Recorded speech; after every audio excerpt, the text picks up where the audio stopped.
Bienvenidos, jóvenes.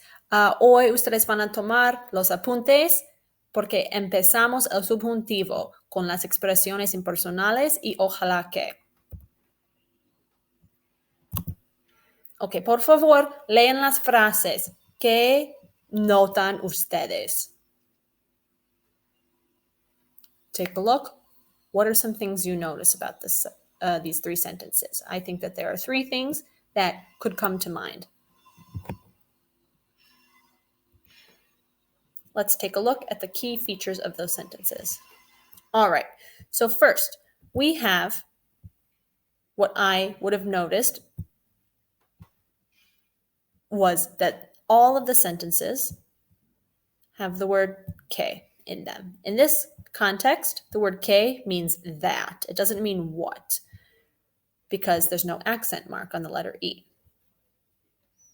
The other thing is that we have the verbs after the word que all conjugated not in the present tense, okay?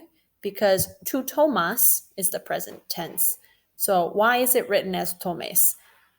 Tu haces is the present tense of hacer, so why is it written as hagas? And entiendes is the present tense of entender. So what is happening to all three of these verbs? They look like something that we've already studied this year, so hopefully that has come to your mind, and that will be helpful when I explain further what we're looking at here. The last thing that I notice as somebody who has studied the subjunctive before is how we've started the sentences.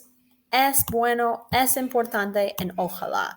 So it's good, it's important, and ojalá, which is God willing, and we will talk about that more on another slide. These expressions stand out to me. So let's take a look at what they are, what they mean, and what's going on here.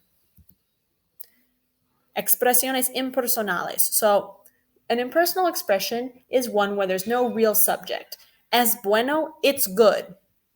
There's not a real person that we're talking about. It's like in English when we say it's raining. We just have to put the word it so that there's a subject. And in Spanish, es bueno, we just need to have that impersonal, not a person. All of the sentences have a que, and then after the word que, we're noticing a different conjugation of verbs than we are used to. So let's see what's going on. Okay. Con las expresiones impersonales.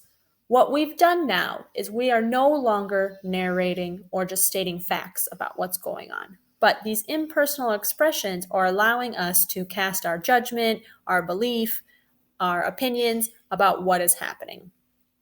So instead of just saying he is eating vegetables, now I'm saying that I think it's good or important or worthwhile and giving my opinion about what someone else or something else is doing.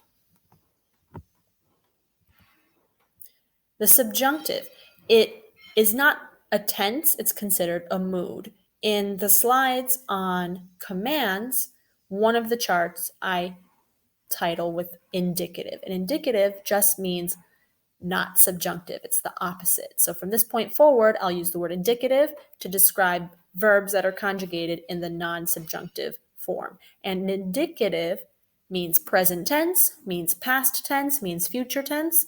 And subjunctive has many forms, present, past, and future. This chapter, we're looking at the present subjunctive. And so when I talk about verbs that aren't in the present subjunctive, I'll try to be sure to clarify which form of the indicative they are in. But typically, we'll be talking about present indicative versus present subjunctive. Okay, expresiones impersonales muy populares. Here, take a look at these expressions. They should be pretty easy to understand. You don't have to translate many of the words, but if there are some that you don't know what it's saying, please go into word reference and learn the translation so that way you're familiar. On the right-hand column towards the bottom, there might be a few words that you haven't seen before, and then ojalá que is probably going to be new to you guys as well. Okay, tres partes. So we're looking at three parts in a sentence that contains the subjunctive. We're going to start for now with an impersonal expression. So that's the first thing we will always need. Something like es bueno, es importante, es mejor, es malo, any of those. Then it is required that you have the word que. Every sentence that uses subjunctive in Spanish has that word que in there. But the word que does not always mean that there will be subjunctive. Like we know when we ask a question, que hora es, there's no subjunctive there. So you have to pay attention, but know that every time we want the subjunctive, you're going to need to write the word que. And it's after this word que that we're going to see verbs conjugated into the subjunctive. So, que tú tomes, que lo hagas, que los entiendas. And these conjugations are what we're going to need to practice and look at more closely. All right, and if you hadn't remembered by this time, the verbs after the word que, the ones in the subjunctive, conjugate just like the command form. So the -2 command form, and then the positive or negative command forms of usted, ustedes, and nosotros. Generally speaking, and in a different set of notes, we'll look at this later, the command form is formed by taking the present tense yo form, dropping the o, and adding the opposite endings. All right, so here are some example sentences with the Spanish and with the English.